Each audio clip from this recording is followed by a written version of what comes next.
ये है भाजपा के चाल चरित्र चेहरा। ये देखिए भाजपा का चाल चरित्र चेहरा। और बता रहे हैं ट्विटर पर बैठ के कि जब स्वराज के उम्मीदवार भाग रहे, आप बताइए वो साधारण व्यवसायी जो राजनीति करता है उसको भारत के गृह मंत्री अगर बुलाकर अपने साथ बैठा ले तो उसके पास क्या विकल्प बचेगा।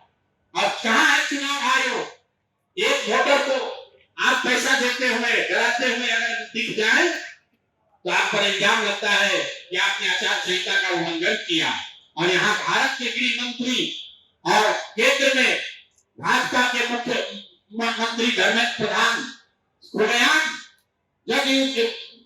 जन स्वराज के प्रत्याशी को अपने साथियों के साथ दल बल के साथ घेरे हुए हैं और इस पर कोई प्रतिक्रिया नहीं है। ये मुकुल शाह है जो मनोज भारती जी के हाथ से यहाँ से सिंबल लेकर गए और ये साहब सिंबल लेकर तो गए लेकिन वहां पर निर्वाचन के ऑफिस तक नहीं पहुंच सके। ये कहां गए? पूरे दिन तक मीडिया में अफवाह चलता रहा और भाजपा वाले ये बताते रहे कि रीतलाल यादव ने, उनके गुंडों ने, राजद के गुंडों ने जन स्वराज के उम्मीदवार को बंधक बना लिया है। तो अब मैं आपको वो चित्र दिखा रहा हूं कि ये साहब उस दिन मुकुल शाह जी कहां थे। ये देखिए, ये है भारत के गृह मंत्री, ये भारत के गृह मंत्री हैं अमित शाह। अमित शाह जी हैं भारत के गृह मंत्री और साथ में है धर्मेंद्र प्रधान जो भारत सरकार के मंत्री हैं और भाजपा के यहाँ चुनाव के अधिकारी हैं, प्रभारी हैं। देखिए आप लोग, आचार संहिता की बात होती है, वोटरों को डराने खरीदने पर आचार संहिता लागू है, लेकिन सामने का जो उम्मीदवार है उसको भारत के गृह मंत्री अपने साथ खड़ा किए हुए हैं, पूरे दिन बैठाए हुए हैं ताकि वो नामांकन भी ना कर सके। भारतीय जनता पार्टी ये छवि बनी है कि चुनाव कोई भी जीते सरकार यही लोग बनाएंगे। अब बिहार में इन्होंने एक नया प्रयोग, नया अभियान शुरू किया है। बिहार में 3 वर्षों तक जन स्वराज को वोट कटवा पार्टी बताने वाले भारतीय जनता पार्टी ये कहने वाले कि इनकी कोई वजूद नहीं है, इनकी हालत देखिए। चुनाव की प्रक्रिया शुरू हुई है और सबसे ज्यादा अगर डर किसी को लग रहा है तो वो एनडीए के भाजपा के लोगों को लग रहा है कि जन स्वराज का सबसे बड़ा असर ये है कि सबसे बड़ा योगदान ये है कि 30 वर्षों से चल रही बदुआ मजबूरी, लोगों की मजबूरी, जहां लालू जी के डर से भाजपा नीतीश और भाजपा के डर से लालू जी को आपको वोट देना पड़ता है, उस राजनीतिक बदुआ मजदूरी को खत्म करने का रास्ते का नाम है जन स्वराज। खबर सुनी होगी कि पिछले 4-5 दिनों में 3 जन स्वराज के घोषित उम्मीदवार जिन्होंने नामांकन किया या जो लोग नामांकन करने गए उन लोगों को नामांकन नहीं करने दिया गया या नामांकन किया तो उससे उनका नामांकन विड्रॉ कराया गया। बक्सर लोकसभा क्षेत्र के ब्रह्मपुर में वहां से दूसरे लोजपा के बहुत बड़े बाहुबली नेता हुलास पांडे जी चुनाव लड़ रहे हैं। जरा सुनिए ये लोग कैसा कैसा राजनीति करते हैं। बिहार में स्वच्छता की बात कर रहे हैं। एनडीए का उम्मीदवार कौन है? लोजपा के हुलास पांडे। उनकी छवि क्या है वो आप हमसे बेहतर जानते हैं। वहां से ये जन स्वराज के प्रत्याशी हैं डॉक्टर सत्य प्रकाश तिवारी। देख लीजिए, पटना में बहुत बड़ा नेत्र अस्पताल चलाते हैं और इनका चेहरा देख लीजिए, ये दबाव में इन्होंने टिकट लिया है कि खुशी खुशी लिया है। ये देख लीजिए, इन्होंने जन स्वराज का टिकट लिया, जन स्वराज ने इनको उम्मीदवार बनाया। 3 दिनों तक इन्होंने सक्रियता से वहां प्रचार किया, लेकिन कल जब नामांकन वापस लेने की अंतिम दिन थी, कल अंतिम तारीख था, परसों रात तक ये साहब अभियान में लगे हुए थे, प्रचार कर रहे थे और कल सुबह में अचानक से भाई साहब ने अपना उम्मीदवारी, अपना नामांकन वापस लिया है। और वापस लेने के पीछे का चित्र देख लीजिए। उन्होंने एक चित्र जारी किया है जहां पर साहब अपना डॉक्टर साहब अपना नामांकन वापस ले रहे हैं। हम चित्र जारी कर रहे, देखिए धर्मेंद्र प्रधान है और यही डॉक्टर सत्य प्रकाश तिवारी हैं। इनके घर पर बैठ के इनको देखिए क्या किया जा रहा है। सभी साथियों का यहाँ स्वागत। आप लोगों से 10-15 दिनों के बाद सामूहिक तौर पर मुलाकात हो रही है। तो सबसे पहले कल ही आपने दिवाली मनाई है, तो दिवाली की शुभकामना। अगले 4-5 दिनों में बिहार का महापर्व छठ भी मनाया जाने वाला है, तो छठ की अग्रिम बधाई। आज आपको दिवाली के अगले ही दिन कष्ट इसलिए दिया है कि बिहार में हो रही एक अप्रत्याशित लोकतांत्रिक प्रक्रिया में एक अप्रत्याशित घटना जो घटित हो रही है, वो आपको आपके संज्ञान में लाना चाहते हैं। अभी तक पिछले कुछ वर्षों में हम लोगों ने इस देश में देखा है कि जो लोग नए दल, छोटे दल या कई जगहों पर तो बड़े दल भी जब चुनाव जीत कर आते हैं तो उनके विधायकों की खरीद फरोख्त होती है। आप और हम वर्षों से वो तस्वीरें देखते आए हैं कि कैसे लोग अपने विधायकों को बचाने के लिए और उनके राजनीतिक विरोधी उनको खरीदने के लिए, अपने पाले में करने के लिए उनको कोई रिजॉर्ट में बंद करता है, कोई दूसरे राज्य में ले जाता है, कोई मोबाइल छीनता है। सरकारें बनाई और बिगाड़ी जाती हैं। और पिछले कुछ वर्षों में भारतीय जनता पार्टी की एक छवि बनी है कि चुनाव कोई भी जीते, सरकार यही लोग बनाएंगे।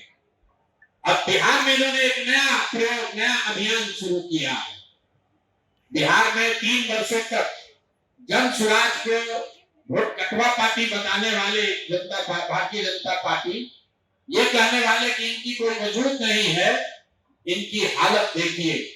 चुनाव की प्रक्रिया शुरू हुई है और सबसे ज्यादा अगर डर किसी को लग रहा है तो वो एनडीए के, भाजपा के लोगों को लग रहा है। और वो डर महागठबंधन के लोगों से नहीं लग रहा, क्योंकि महागठबंधन के लोगों का इस्तेमाल तो जनता को डराने के लिए करते हैं कि भाई हमको वोट देकर नहीं दोगे तो लालू जी का जंगल राज आ जाएगा।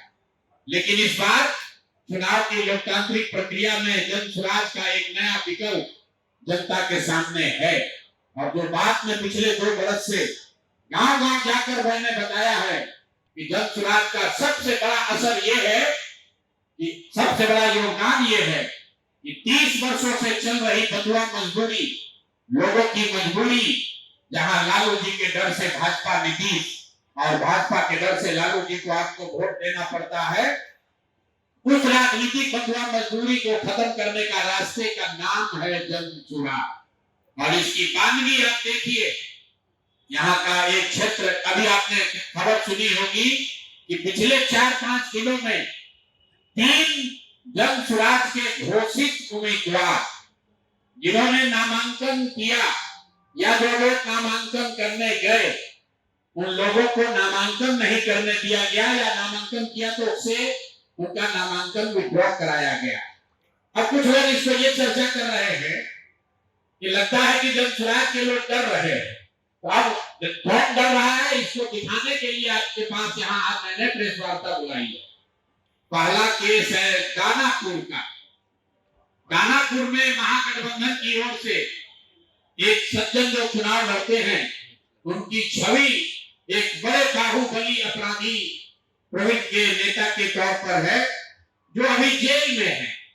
और फिर भी वहां भाजपा जब लड़ती है तो इनके पास बताने के लिए कुछ नहीं है, सिर्फ ये डराते हैं कि भाई हमको वोट दे दो, नहीं तो जो सज्जन जब राजद से जीतते हैं वो आ जाएंगे, आपका जीना हराम कर देंगे। तो इस बार दानापुर की जनता ने ये तय किया था कि भैया उनसे डर के हम लोग भाजपा को वोट नहीं देना चाहते। और दानापुर के सारे व्यवसायी एक साथ बैठकर उन्होंने ये तय किया कि भाई कोई भी जीतता है, सबसे ज्यादा खामियाजा, सबसे ज्यादा दिक्कत दानापुर में बिजनेस व्यापार करने वाले लोगों को होती है। वहां के जो दोनों के बाहुबली नेता हैं उनको परेशान करते हैं। तो वहां के लोग यहाँ आए, मेरे साथ उनकी 3 राउंड 4 राउंड बैठकें हुई और सब ने मिलकर अपने में से आपस में से एक राजनीतिक व्यक्ति जो वहां पर व्यवसायी भी है, उनका नाम अखिलेश है, वैसे बोलचाल की भाषा में उनका नाम मुटू शाह है। वो लोग आए और पूरे समाज ने मिलकर ये तय किया कि मुटू शाह जी को भैया आप टिकट दीजिए। तो हम लोग इन रीतलाल यादव के डर से भाजपा को और भाजपा के डर से रीतलाल यादव को जो वोट देने की व्यवस्था बनी है, इससे हम लोग निकल सके। रीतलाल यादव जी को टिकट पार्टी ने दिया। रीतलाल यादव जी जब यहाँ से गए हैं टिकट लेकर, मैं आपको उसका चित्र जारी कर रहा हूँ। ये रीतलाल मुटू शाह का, ये मुटू शाह है जो मनोज भारती जी के हाथ से यहाँ से सिंबल लेकर गए। और ये साहब सिंबल लेकर तो गए, लेकिन वहां पर निर्वाचन के ऑफिस तक नहीं पहुंच सके। ये कहां गए? पूरे दिन तक मीडिया में अफवाह चलता रहा और भाजपा वाले ये बताते रहे कि रीतलाल यादव ने, उनके गुंडों ने, राजद के गुंडों ने जन स्वराज के उम्मीदवार को बंधक बना लिया है। तो अब मैं आपको वो चित्र दिखा रहा हूं। ये साहब उस दिन मुटू शाह जी कहां थे? ये देखिए, ये है भारत के गृह मंत्री, ये भारत के गृह मंत्री हैं अमित शाह। अमित शाह जी हैं भारत के गृह मंत्री और साथ में है धर्मेंद्र प्रधान जो भारत सरकार के मंत्री हैं और भाजपा के यहाँ चुनाव के अधिकारी हैं, प्रभारी हैं। देखिए आप लोग, आचार संहिता की बात होती है, वोटरों को डराने खरीदने पर आचार संहिता लागू है, लेकिन सामने का जो उम्मीदवार है उसको भारत के गृह मंत्री अपने साथ खड़ा किए हुए हैं, पूरे दिन बैठाए हुए हैं ताकि वो नामांकन भी ना कर सके। ये है भाजपा के चाल चरित्र चेहरा। ये देखिए भाजपा का चाल चरित्र चेहरा। और बता रहे हैं ट्विटर पर बैठ के कि जन स्वराज के उम्मीदवार भाग रहे। आप बताइए, वो साधारण व्यवसायी जो राजनीति करता है, उसको भारत के गृह मंत्री अगर बुलाकर अपने साथ बैठा ले तो उसके पास क्या विकल्प बचेगा? और कहां है चुनाव आयोग? एक वोटर को आप पैसा देते हुए, डराते हुए अगर दिख जाए तो आप पर इल्जाम लगता है कि आपने आचार संहिता का उल्लंघन किया।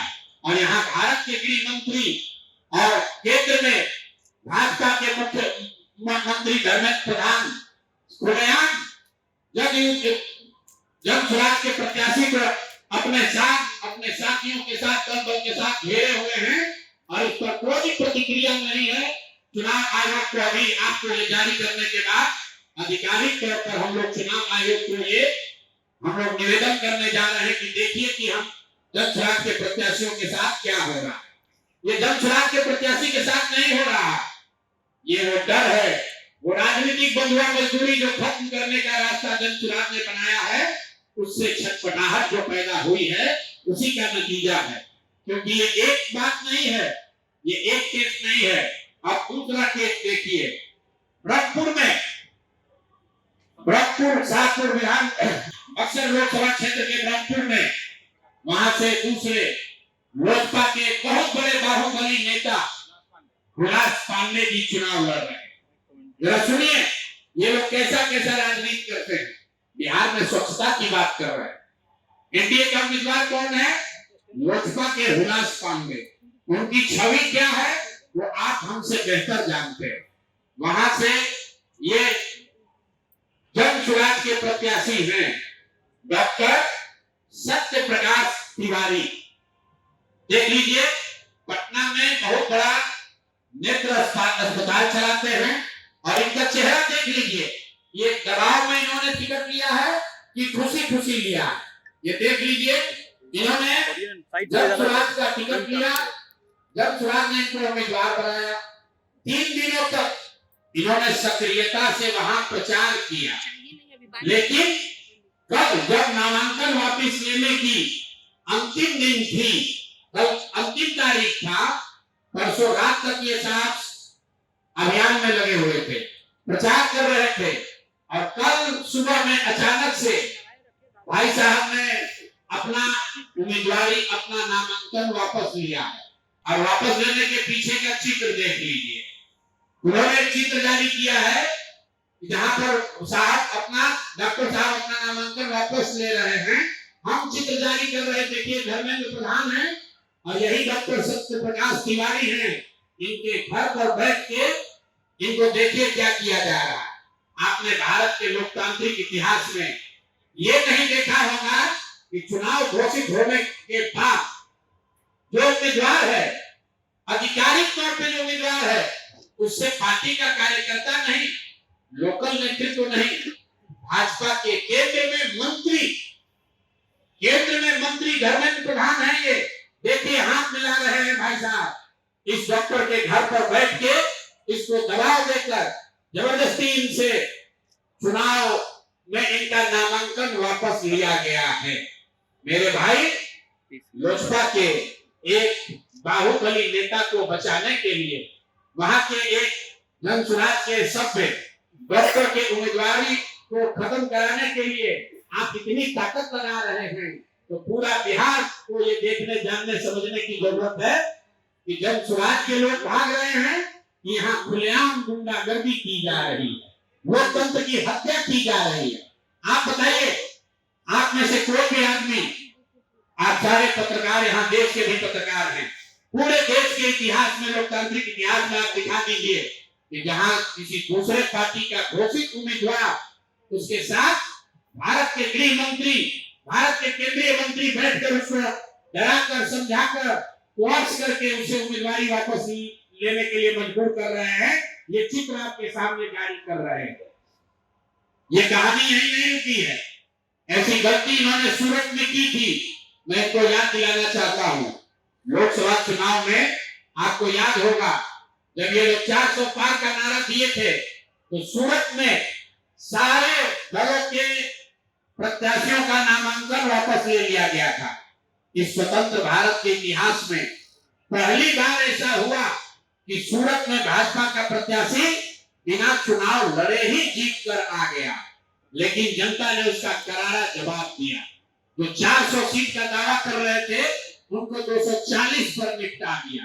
तो बिहार की जनता को आपके माध्यम से बताना चाहते हैं, ये सरेआम लोकतंत्र की धज्जी उड़ाई जा रही है, सरेआम उम्मीदवारों को धमकी दी जा रही है, उनको घरों में बंद किया जा रहा है, और बंद करने वाले लोग कोई स्थानीय नेता नहीं है, गुंडा बदमाश मवाली नहीं है, भारत सरकार के मंत्री।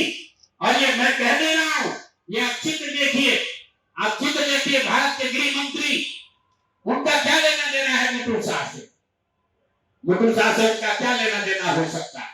उनसे कोई पूछे कि आप इतने बड़े नेता हैं, भारत के गृह मंत्री हैं, दानापुर में जब स्वराज के उम्मीदवार मुकुल शाह के साथ बैठकर आप क्या कर रहे हैं? उसको केवल सबके साथ, अपने दल के लोगों के साथ आपने घेरा हुआ है। और ये देखिए दूसरा सत्य प्रकाश तिवारी जी के साथ यहाँ के भारत के दूसरे मंत्री धर्मेंद्र प्रधान बैठकर देखिए चाय नाश्ता कर रहे हैं। और डॉक्टर साहब बताइए, कोई एक डॉक्टर हिम्मत करके बिहार की व्यवस्था को सुधारने के लिए खड़ा हुआ है, आप उसका हौसला अफजाई नहीं कर रहे हैं, आप उसका विरोध कर रहे हैं। यहाँ तक तो ठीक है, लेकिन आप उसके घर पर बैठ के उस पर राजनीतिक, आर्थिक, सामाजिक दबाव बना रहे हैं, उसको धमका रहे हैं। ये कहां तक ठीक है? ये बिहार की जनता को देखने और समझने की जरूरत है। मामला यही नहीं रुका, और तीसरी कहानी आपको देते हैं। ये हम लोग के गोपालगंज के वहां के सबसे बड़े डॉक्टर शशि शेखर सिन्हा, जो रघुनाथ पांडे यहाँ के बहुत बड़े कांग्रेस के नेता थे मुजफ्फरपुर से, उनके दामाद हैं। हम लोग के साथ मांझी से लड़ रहे इस राज्य के बहुत बड़े कानूनविद वाहिनी गिरी जी के क्लासमेट और दोस्त हैं। और हम लोग के पार्टी में विनीता विजय जी, जो वरीय नेत्री हैं, कोर कमेटी की, एग्जीक्यूटिव कमेटी की मेंबर हैं, ये डॉक्टर साहब उनसे भी जुड़े रहे। जनसुराज से इनका वास्ता करीब 1 साल पुराना है। मेरी सभाओं में, हम लोग की बैठकों में लगातार आते रहे। इनको जनसुराज का उम्मीदवार बनाया गया गोपालगंज से। ये उनका ट्वीट है, मैं पढ़ लेता हूं। 4 दिन पहले इन्होंने ट्वीट किया, आज का दिन परिवर्तन का प्रतीक, डॉक्टर शशि शेखर सिन्हा जी का नामांकन, जनता की जीत की शुरुआत। यह है डॉक्टर शशि शेखर सिन्हा। और ये देखिए कल परसों रात में ये 8 बजे तक चुनाव का प्रचार कर रहे थे। परसों रात में 8 बजे तक चुनाव का प्रचार कर रहे थे। रात में 11 बजे के बाद वहां के भाजपा के एमएलसी और अन्य कई बड़े नेता डॉक्टर साहब के पास पहुंचे और इन पर हर तरह का दबाव बनाकर ये मजबूर किया कि आप चुनाव में अपना नामांकन वापस लीजिए। कल सुबह मेरी सबसे पहले जब मुझे ये सूचना मिली तो डॉक्टर वाईडी गिरी जी ने इनसे लंबी बात की फोन पर। इन्होंने कहा कि नहीं, मैं बिल्कुल जब स्वराज के साथ हूं, किसी भी तरीके से पीछे हटने का सवाल नहीं है। उसके बाद मेरे से इनकी फोन पर बात हुई है 11 बजे। मैं आपको फोन का कॉल रिकॉर्ड जारी कर सकता हूं। 11 बजे डॉक्टर साहब से बात हुई है। डॉक्टर साहब ने कहा है कि प्रशांत जी, हम पर थोड़ा दबाव बना रहे हैं लोग, लेकिन मैं पूरी तरीके से आपके साथ हूं।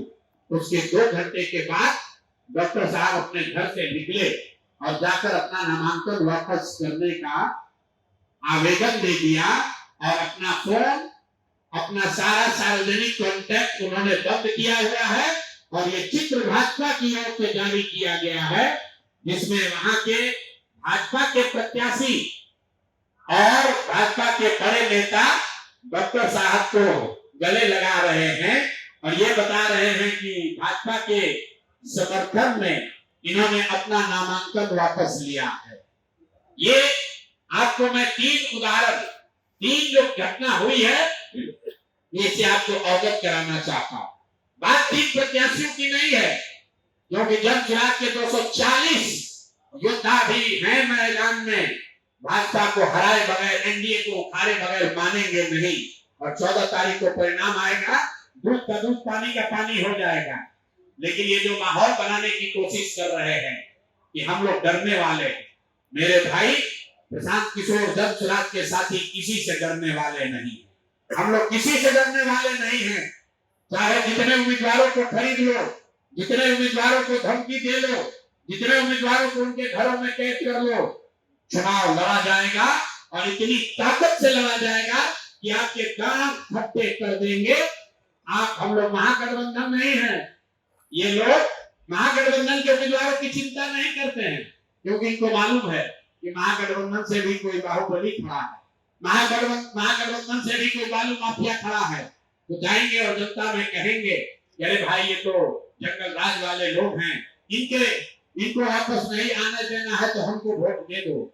लेकिन ये डरते हैं अच्छे लोगों से, ये डरते हैं डॉक्टरों से, ये डरते हैं व्यवसायियों से, ये डरते हैं शिक्षाविद से, ये डरते हैं समाज सेवियों से। जो आपने तो डायलॉग सुना होगा किसी पिक्चर में कि गुस्से से डर नहीं लगता है, प्यार से डर लगता है। इन लोगों को बदमाश नेताओं से डर नहीं लगता है, इनको अच्छे लोगों से डर लगता है। ये जनसुराज का डर है। इतने अच्छे लोग खड़े किए गए हैं जिनके सामने लड़ने का इनका माता नहीं है, लेकिन ये गैर राजनीतिक लोग हैं, ये राजनीतिक लोग नहीं है। इनके परिवार पर, इनके दोस्तों पर, इनके रिश्तेदारों पर इतने तरह का दबाव बनाया जा रहा है कि आप लोग चुनाव में अपना नामांकन वापस ले लीजिए। मैं अभी आ रहा हूं और अभी एक घटना आ रही है वाल्मीकि नगर से। वाल्मीकि नगर से पहली बार सामान्य सीट से थारू समाज के एक शिक्षक को जनसुराज ने टिकट दिया है। उस शिक्षक ने, दिग्नारायण जी ने 2024 में अपने पद से इस्तीफा दे दिया। उस शिक्षक थे 2024 में अपने समाज के लिए, वाल्मीकि नगर के लिए जनसुराज से प्रभावित होकर उन्होंने अपने पद से इस्तीफा दिया और जनसुराज के साथ जुड़कर ये चुनाव में वो वाल्मीकि नगर से उम्मीदवार हैं। उनकी सैलरी 2 साल से उनको नहीं मिली है। वहां के ब्लॉक एजुकेशन अफसर ने उनका इस्तीफा स्वीकार कर लिया। 2 बरस से वो राजनीति कर रहे हैं और आज जब नाम स्क्रूटनी का दिन आया है तो उन पर सरकार और वहां के बड़े बाहुबली जदयू के जो वहां विधायक हैं, प्रशासन के साथ मिलकर ये दबाव बनाया जा रहा है कि आपका इस्तीफा स्वीकार नहीं किया गया। ब्लॉक एजुकेशन अफसर ने कर लिया है, लेकिन डीईओ ने नहीं किया है। डीईओ के पास 2 बरस से उनका इस्तीफा का डॉक्यूमेंट पड़ा हुआ है और आज ये षड्यंत्र रचा जा रहा है कि आपका इस्तीफा पूरा नहीं है। हम लोग प्रोटेस्ट कर रहे हैं, वहां बात रखी गई है। मेरा आपके माध्यम से चुनाव आयोग से भी अनुरोध है कि कृपा करके देखिए, लोकतंत्र में इस तरह की जो सरेआम जो आपके कानून का, आचार संहिता का उल्लंघन हो रहा है, इसको रोकिए, वरना आप पर जो लोगों की विश्वसनीयता है, आपकी जो विश्वसनीयता है, लोगों का जो विश्वास है, वो सब खत्म हो जाएगा। अगर आप उम्मीदवारों की रक्षा नहीं कर सकते हैं, तो फिर आप वोटरों की रक्षा कैसे करेंगे? अगर उम्मीदवार सुरक्षित नहीं है, तो वोटर कैसे सुरक्षित होगा? अगर उम्मीदवार को बंधक बनाकर नामांकन वापस लेना जायज है, तो फिर वोटरों को बंधक बनाकर वोट नहीं देना, दिलवाना, ये कैसे नहीं जायज होगा? यही बात बताने के लिए आपको आज मैंने बुलाया है। आप सभी आए हैं, आपके माध्यम से बिहार के लोगों को ये बताना चाहते हैं कि जनसुराज पूरी ताकत से इस चुनाव के मैदान में है, और चाहे 2-3 लोगों को इन लोगों ने डरा लिया या उनको फंसा लिया, उनको पकड़ लिया, जनसुराज के योद्धा पीछे हटने वाले नहीं हैं। हर हालत में बदलाव होकर रहेगा। बिहार के बच्चे गुजरात में मजदूरी करने नहीं जाएंगे।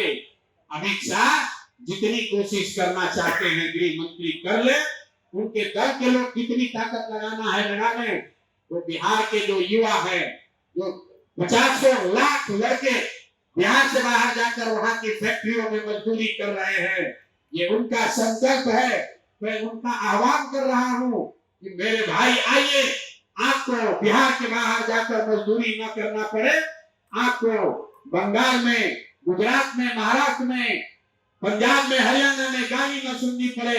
इसके लिए एक बार आइए, पूरी ताकत से भाजपा को, जदयू को, एनडीए को उठा कर फेंकिए, ताकि ये भ्रष्ट सरकार को हटाया जा सके और बिहार में एक नई व्यवस्था का निर्माण किया जा सके।